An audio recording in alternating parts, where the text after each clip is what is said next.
تو میرے نبی صلی اللہ علیہ وسلم تو جو قرآن تھی وہ چلتے پھرتے قرآن تھے. تو قرآن کے اندر جو واضح طور پہ لکھا ہوا ہے کہ جو لوگ ایمان لے آئے اللہ ان کے خوف دور کر دیتا ہے. خوف کا سب سے بڑا خوف موت کا. اللہ نے کہا زندگی موت میرے ہاتھ میں. لوگ ابھی بھی ڈرتے ہیں موت سے جب پتہ ہے کہ اللہ نے فیصلہ کیا ہوا ہے کہ جب میں چاہوں گا تو اس سے پہلے نہیں جاؤ گے. عزت ذلت اللہ کے ہاتھ میں. لوگ ڈرتے ہیں کہ ہم ذلیل ہو جائیں گے. میں جب سے سیاست شروع کی لوگ مجھے کہتے تھے جی سیاست بہت بری چیز ہے آپ کو ذلیل کر دیں گے. اور پھر رسک. لوگ اپنی نوکریاں نہیں چھوڑتے, غلط کام کرتے ہیں, غلط آرڈر لیتے ہیں صرف اس لیے کہ جی میری نوکری نہ چلی جائے, میرا رسک نہ چلا جائے. اللہ نے کہا وہ میرے ہاتھ میں ہے. یہ بڑا امپورٹنٹ ہے آپ کے لیے سمجھنا کہ وہ کیسے چینج آئے مدینہ کے لوگ. وہ آزاد ہو گئے, ان کی پرواز اوپر جانی شروع ہو گئی. میں اپنی زندگی سے آپ کو بتاؤں جیسے جیسے اللہ نے اور جو اس کا سب سے بڑا تحفہ ہے ایمان کا, جیسے جیسے میں نے نبی صلی اللہ علیہ وسلم کی زندگی کو پڑھنا شروع کیا, سیرت نبی کو سمجھنا شروع کیا, تو یہ آہستہ آہستہ میرے بت ٹوٹتے گئے. میرے میں بھی خوف تھا.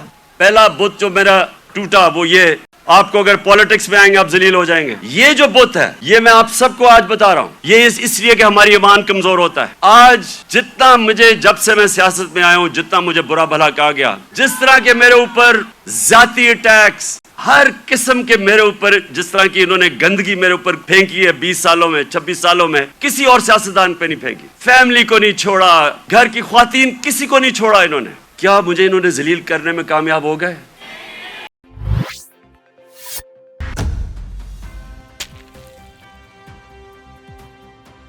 اور آپ نے ایسے میری بات سننی ہے کہ وہ آدمی جو اپنے بچوں کو جس طرح سمجھانے کی کوشش کرتا ہے, سیدھے راستے پہ لگانے کی اپنے بچوں کو کوشش کرتا ہے, جس طرح باپ یا ماں باپ, وہ یہ نہیں کہ ماں باپ نے زندگی میں کوئی غلط کام نہیں کیے, یہ نہیں کہ ماں باپ کوئی فرشتے ہوتے ہیں, لیکن ماں باپ کی ہمیشہ یہ کوشش ہوتی ہے کہ ہم اپنے بچوں کو اپنی غلطیوں سے سیکھ کے ہم بچوں کو وہ سکھائیں تاکہ وہ غلطیاں نہ کریں جو ہم نے زندگی میں کی تھی. تو میری کوشش یہ ہے کہ آج اپنی زندگی جو میں نے 70 سال کی زندگی گزاری ہے اس سے میں آپ کو, اپنی قوم کو, جس طرح میں اپنے بچوں کو بتاتا ہوں کہ میں نے زندگی سے کیا سبق سیکھے اور میری زندگی سیرت نبی سے بدلی کیسے.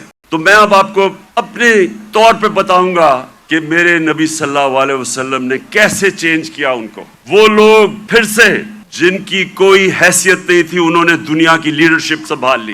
اور آج میں سمجھتا ہوں کہ ہمارا پاکستان ادھر ہی کھڑا ہے. اور ہم نے کیسے بدلنا ہے اپنے آپ کو. اگر ہم نے دنیا میں عزت سے رہنا ہے, اور اگر جو بہت بڑی خواب تھی پاکستان کی, علامہ اقبال جو ان کی شاعری سے انہوں نے غلام ہندوستان کے مسلمانوں کو جگانے کی کوشش کی, اور ان کی شاعری کی قرآن کے اندر, ساری شاعری قرآن کے اندر ہے اور نبی صلی اللہ علیہ وسلم کی سنت کے اوپر ہے. اس کے اوپر انہوں نے جگانے کی کوشش کی ہندوستان کے مسلمانوں کو. اور وہ خواب کیا تھی کہ ہم ایک ایسا ملک بنائیں گے جو دنیا میں مثال بنے گا کہ حقیقی طور پہ اسلام کیا ہے. اور ان کی ساری نظر تھی وہ مدینہ کی ریاست جدھر ایک مثال بنی تھی دنیا میں, جو ماڈل نے پھر اس کے بعد ساری دنیا پہ وہ پھیل گئے. 1000 سال تک مسلمان دنیا کی سپریم پاور رہے. انہوں نے کیسے انسانوں کے کیریکٹر بدلے. انہوں نے سب سے پہلے انسانوں کو آزاد کیا, ذہنی طور پہ آزاد کیا, کیونکہ آزاد ذہنی بڑے کام کرتے ہیں. غلام ذہن کبھی کوئی چیز ایجاد نہیں کرتے.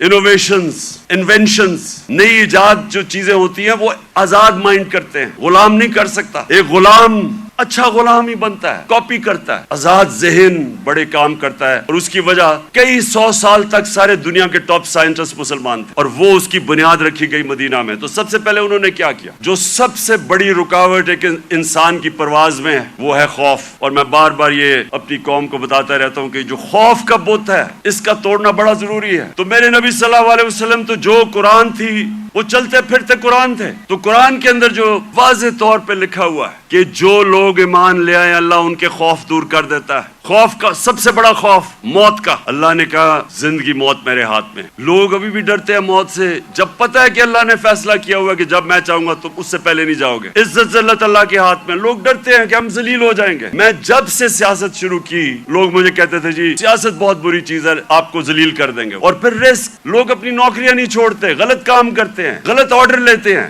صرف اس لیے کہ جی میری نوکری نہ چلی جائے, میرا رزق نہ چلا جائے. اللہ نے کہا وہ میرے ہاتھ میں ہے. یہ بڑا امپورٹنٹ ہے آپ کے لیے سمجھنا کہ وہ کیسے چینج آئے مدینہ کے لوگوں. وہ آزاد ہو گئے, ان کی پرواز اوپر جانی شروع ہو گئی. میں اپنی زندگی سے آپ کو بتاؤں, جیسے جیسے اللہ نے, اور جو اس کا سب سے بڑا تحفہ ہے ایمان کا, جیسے جیسے میں نے نبی صلی اللہ علیہ وسلم کی زندگی کو پڑھنا شروع کیا, سیرت نبی کو سمجھنا شروع کیا, تو یہ آہستہ آہستہ میرے بت ٹوٹتے گئے. میرے میں بھی خوف تھا. پہلا بت جو میرا ٹوٹا وہ یہ, آپ کو اگر پالیٹکس میں آئیں گے آپ ذلیل ہو جائیں گے. یہ جو بت ہے یہ میں آپ سب کو آج بتا رہا ہوں, یہ اس لیے کہ ہماری ایمان کمزور ہوتا ہے. آج جتنا مجھے, جب سے میں سیاست میں آیا ہوں, جتنا مجھے برا بھلا کہا گیا, جس طرح کے میرے اوپر ذاتی اٹیکس, ہر قسم کے میرے اوپر, جس طرح کی انہوں نے گندگی میرے اوپر پھینکی ہے 20 سالوں میں, 26 سالوں میں, کسی اور سیاستدان پہ نہیں پھینکی. فیملی کو نہیں چھوڑا, گھر کی خواتین, کسی کو نہیں چھوڑا انہوں نے.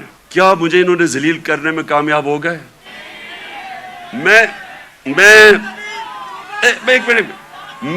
آپ کو آج سب کو کہہ رہا ہوں, پچھلے 6 مہینے میں جتنی مجھے اللہ نے عزت دیا, مجھے ساری زندگی میں کبھی اتنی عزت نہیں ملی.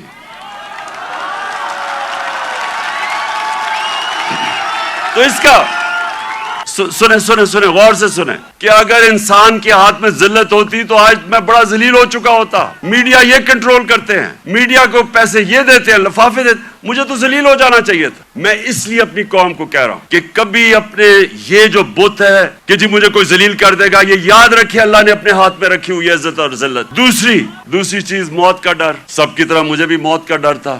میں جب پالیٹکس میں آیا اس سے پہلے میں نے اس خوف کے اوپر قابو پایا, کیونکہ میرا ایمان جیسے جیسے مضبوط ہوتا گیا میرا یہ خوف جاتا گیا. اور میں جب اس نتیجے پہ آیا کہ جب اللہ کا فیصلہ ہوگا اس سے پہلے مجھے کوئی نہیں لے جا سکتا, تب میں سیاست میں آیا. میں کینسر ہاسپٹل میں 5 سال میرا آفس تھا. میں نے جب کینسر ہاسپٹل بنایا 5 سال میرا آفس تھا وہاں. اپنے سامنے میں نے دیکھا 3 میرے دوست وہاں آئے اچھے بھلے چیک اپ کروانے کے لیے, اور 6 مہینے میرے تینوں چلے گئے. تو یہ جو ہم سمجھتے ہیں کہ ہم اگر سیف کھیلیں گے تو شاید ہم موت سے بچ جائیں گے, یا کہ ہم اگر اپنے ایمان کے مطابق چلیں گے تو شاید جلدی موت آ جائے, یہ غلط فہمی میں نکال دیں اپنے ذہن سے. یہ سب سے بڑا خوف ہے, اور یہ انسان کو روکتا ہے بڑے کاموں سے. اور تیسری چیز یہ رسک کہ جی میری نوکری چلی جائے گی, پیسہ کدھر سے آئے گا. محنت انسان کرتا ہے, فیصلہ اللہ کرتا ہے. تو یہ جو 3 چیزیں ہیں یہ انسان کو آزاد کر دیتی. اور پھر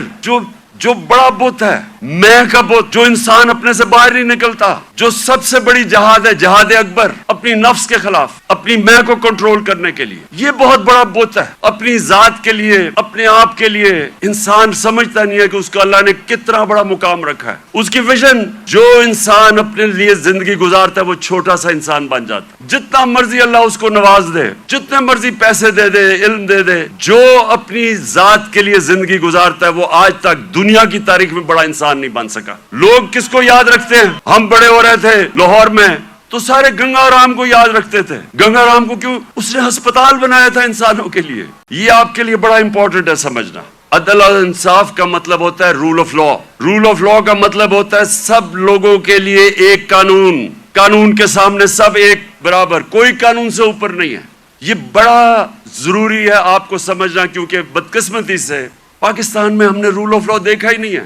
میں جب شروع میں گیا برطانیہ تو پہلی دفعہ میں نے رول آف لا دیکھا. کوئی قانون کے اوپر نہیں, وہ جا رہا, ان کا جو پرائم منسٹر ہے اس کی جرت نہیں ہے قانون توڑنے کی. ہم نے جب شروع میں دیکھا جو ان کا برطانیہ کا جو شہزادہ تھا پرنس چارلز, اس کو ٹریفک وارڈن نے روک کے فائن کر دیا, وہ سپیڈ کر رہا تھا. وہاں کوئی قانون سے اوپر نہیں تھا. ابھی آپ نے دیکھا برطانیہ کا پرائم منسٹر جو کہ باہری اکثریت سے جیتا تھا, اس کو صرف نکال دیا گیا اس وجہ سے کہ انہوں نے کہا کہ اس نے جو لوگوں کے لیے قانون بنایا تھا سوشل ڈسٹنسنگ کا کورونا کے دوران, اس نے اس کے اوپر عمل نہیں کیا, اس پہ نکال دیا. قانون کی بالادستی. اور یہ میرے نبی صلی اللہ علیہ وسلم نے مدینہ میں کہا کہ میری بیٹی بھی اگر جرم کرے گی تو اس کو سزا ملے گی. کوئی قانون سے اوپر نہیں ہے. انہوں نے جو عدل اور انصاف کا نظام قائم کیا, یہ یاد رکھیں کہ پہلے عدل اور انصاف آیا پھر خوشحالی آئی. یہ نہیں کہ پہلے خوشحالی آئی اور پھر انصاف ہوا. انصاف کی وجہ سے خوشحالی آتی ہے معاشرے میں. جو آج دنیا کے اندر ایک انڈیکس ہے, اسے کہتے ہیں رول آف لا انڈیکس, کہ کن معاشروں میں دنیا میں